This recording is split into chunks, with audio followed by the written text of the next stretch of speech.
ป้าอาหารแรงมันนี่พี่น้องได้ปิ้งซีนหมูเอาหมูมาได้ไหนปิ้งซีนหมูเขาจะบอก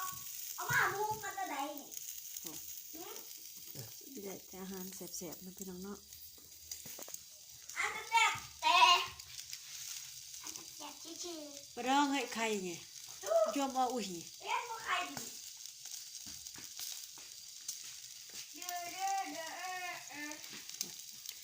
ปิ้งซีนหมู3 สันในเมื่อละมันย่อยมันก็ดังพึบโลดพี่น้องเลย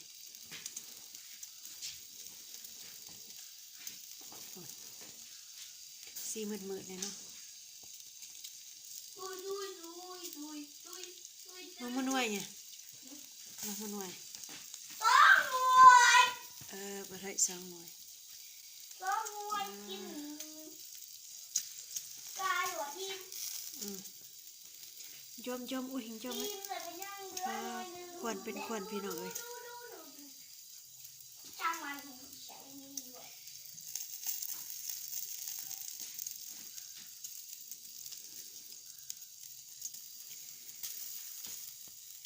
เสร็จแล้ว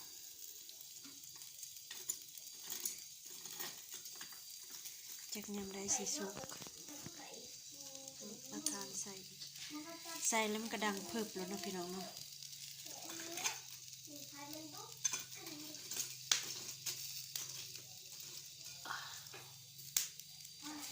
ใส่แล้วก็เพิ่มใส่ลายบ่ได้เพราะมันเป็นละมันพี่น้องมันเป็นซีนสด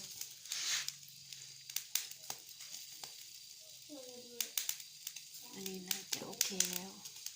ดำปีๆเลยพุ่นบางปีปีกินบ่ได้กินได้อยู่กินบ่ได้เด้อ้าวไม่งูกินบ่ได้บ่กินยอมตีอุ้ยตีเดี๋ยวเกินลังขี้เกินแล้วนะในเด้อเล็มตีอุ้ยตะไลควรเป็นควรก็ตั้งเล็บร้อนเล็บโอ้ยแบบว่าหนักนะสมาควรนัด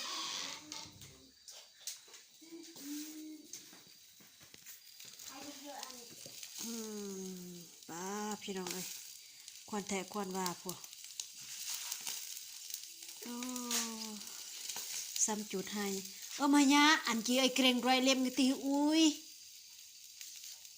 เล็มกตีอุ้ยโอ้ดื้อขนาด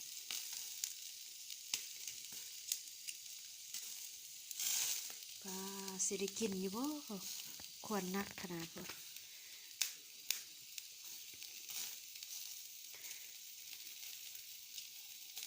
เว้ยอย่าเปิดอย่าลุงลิงอย่าเปิดอย่าฮัดชัวเรียกดอเด้ไม่เด้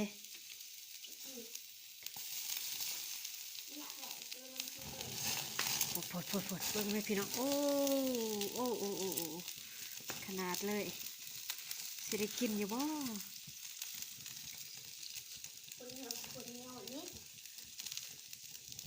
ปอมยาวไวโอ้ตาไวปอเฮ้ย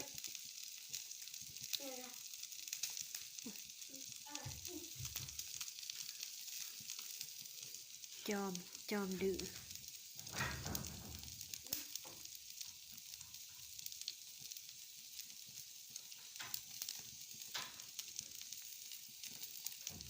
โมสิได้กินแล้ว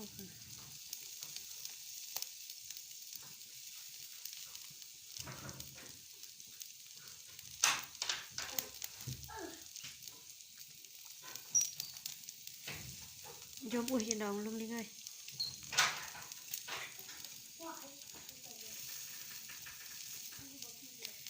ดำปี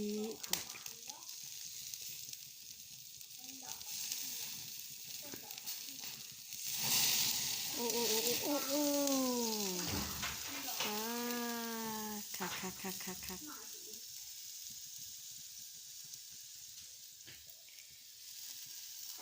ปราตีไปตี